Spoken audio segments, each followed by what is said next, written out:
Number 1064۔ اس clip میں قرآن پاک کی سورہ قصص کی آیت نمبر 10 سے 12 تک کی تلاوت، ترجمہ اور تفسیر قرآن صراط الجنان آپ سماعت فرمائیں گے۔ بسم اللہ الرحمن الرحیم۔ ترجمہ: اللہ کے نام سے شروع جو نہایت مہربان رحمت والا ہے۔ وَأَصْبَحَ فُؤَادُ أُمِّ مُوسَىٰ فَارِغًا إِن كَادَتْ لَتُبْدِي بِهِ لَوْلَا أَن رَّبَطْنَا عَلَىٰ قَلْبِهَا لِتَكُونَ مِنَ الْمُؤْمِنِينَ۔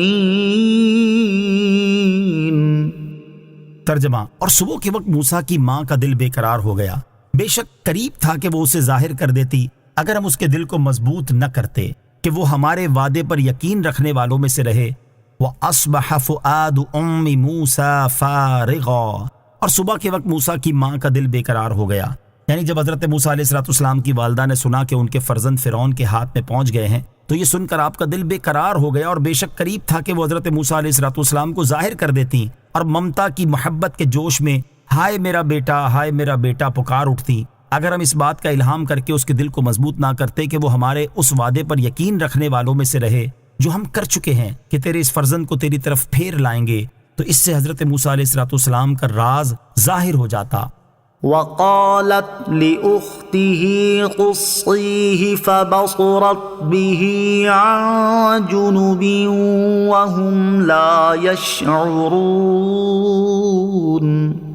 ترجمہ: اور اس کی ماں نے اس کی بہن سے کہا اس کے پیچھے چلی جا، تو وہ بہن اسے دور سے دیکھتی رہی اور ان فرعونیوں کو خبر نہ تھی۔ وقالت لأختہ، اور اس کی ماں نے اس کی بہن سے کہا، حضرت موسیٰ علیہ السلام کی والدہ نے آپ علیہ السلام کی بہن مریم سے کہا تم حال معلوم کرنے کے لیے اس کے پیچھے چلی جاؤ۔ چنانچہ آپ علیہ السلام کی بہن آپ کے پیچھے چلتی رہی اور آپ کو دور سے دیکھتی رہی، اور ان فرعونیوں کو اس بات کی خبر نہ تھی کہ یہ اس بچے کی بہن ہے اور اس کی نگرانی کر رہی ہے۔ وَحَرَّمْنَا عَلَيْهِ الْمَرَاضِعَ مِن قَبْلُ فَقَالَتْ هَلْ أَدُلُّكُمْ عَلَىٰ أَهْلِ بَيْتٍ يَكْفُلُونَهُ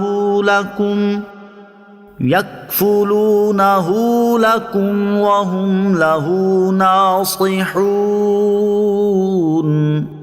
ترجمہ: اور ہم نے پہلے ہی سب دائیاں اس پر حرام کر دی تھی، تو موسیٰ کی بہن نے کہا کیا میں تمہیں ایسے گھر والے بتا دوں جو تمہارے اس بچے کی ذمہ داری لے لیں اور وہ اس کے خیر خواہ بھی ہوں۔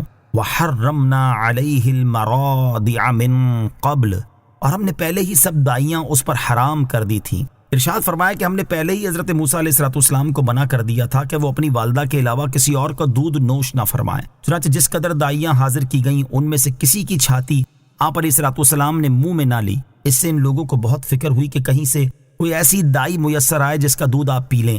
دائیوں کے ساتھ آپ علیہ السلام کی ہمشیرہ بھی یہ حال دیکھنے چلی گئی تھی، اور صورتحال دیکھ کر انہوں نے کہا کیا میں تمہیں ایسے گھر والے بتا دوں جو تمہارے اس بچے کی ذمہ داری لے لیں اور وہ اس کے خیر خواہ بھی ہوں۔ فرعونیوں نے یہ بات منظور کر لی، چنانچہ آپ اپنی والدہ کو بلا لائیں۔ حضرت موسیٰ علیہ السلام فرعون کی گود میں تھے اور دودھ کے لیے رو رہے تھے، اور فرعون آپ علیہ السلام کو شفقت کے ساتھ بہلا رہا تھا۔ جب آپ کی والدہ تشریف لائیں اور آپ نے ان کی خوشبو پائی تو آپ کو قرار آ گیا اور آپ نے ان کا دودھ نوش فرما لیا۔